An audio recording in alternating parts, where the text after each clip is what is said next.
फूले कांस सकल मही छाई, जनु बरसाकृति प्रकट बढ़ाई। अर्थात जब कांस के फूल पूरी धरती पर छा जाते हैं तो लगता है जैसे वर्षा ऋतु बूढ़ी हो गई है।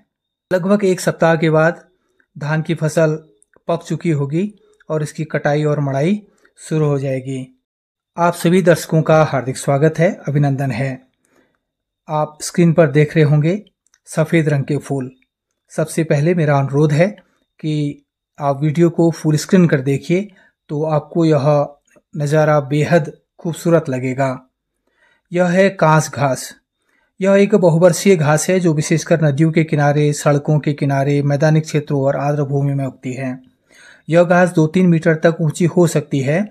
आजकल इसके फूल सफ़ेद चांदी जैसे रेशमी गुच्छेदार हुए हैं जो हवा में लहराने पर बहुत सुंदर दृश्य प्रस्तुत कर रहे हैं। तना पतला और लंबा होता है। पत्तियां लंबी, नुकीली व धारदार होती हैं। बरसात के बाद सितंबर-अक्टूबर में इसके सफ़ेद फूल खिलते हैं जो मिट्टी के कटाव को रोकती है, खासकर नदियों के किनारे। कई पक्षी और छोटे जीव इसके बीच आश्रय भी पाते हैं। चारा के रूप में भी इसका उपयोग होता है। गांव में कांस घास का उपयोग झोपड़ी की छत ढकने और स्थानीय हस्तशिल्प में भी इसका उपयोग होता रहा है।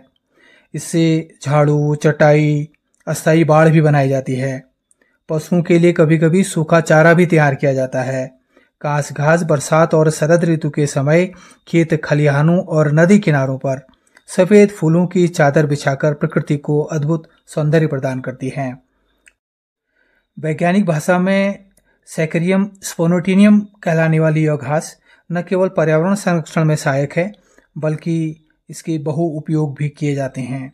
यह औषधिक भी है। प्रकृति प्रेमियों के लिए कांस घास का खिलना धरती पर फैली सफ़ेद चादर जैसा अनुपम उपहार है। शरद ऋतु के आगमन और बरसात के जाने का सूचक यह पुष्प बहुत ही सुंदर आजकल पहाड़ पर खिला हुआ है।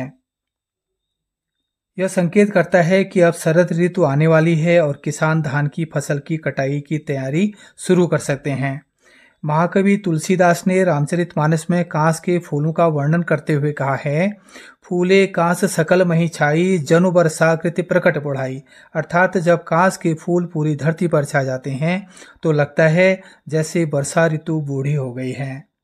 देखिए, बहुत सुंदर नज़ारा, बड़ा दिव्य नज़ारा, बहुत खूबसूरत है। यह पूरा एक मैदान है लेकिन इसमें तार बाड़ लगी हुई है और हम अंदर नहीं जा पाते हैं। इसमें गेट बंद है इसका, लेकिन हम इसको बाहर से ही नज़ारा आपको पूरा दिखाने का प्रयास कर रहे हैं। बहुत सुरम्य दृश्य है।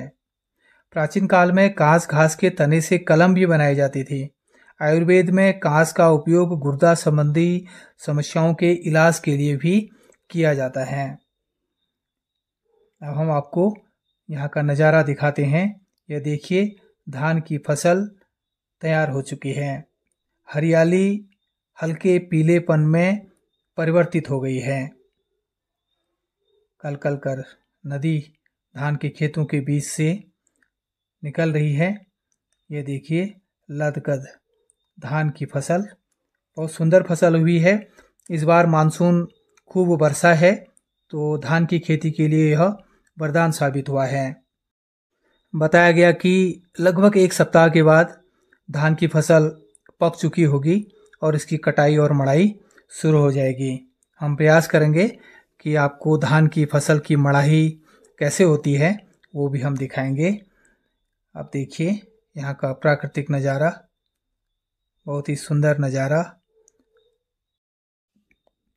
प्राकृतिक सुंदरता के साथ साथ प्रकृति ने इस क्षेत्र को जो उपजाऊ भूमि दी है वह इस क्षेत्र के लिए वरदान है। तो वीडियो आपने पूरा देखा। आपको यहाँ का प्राकृतिक दृश्य, कांस के फूल कैसे लगे ज़रूर बताइएगा। बहुत बहुत धन्यवाद।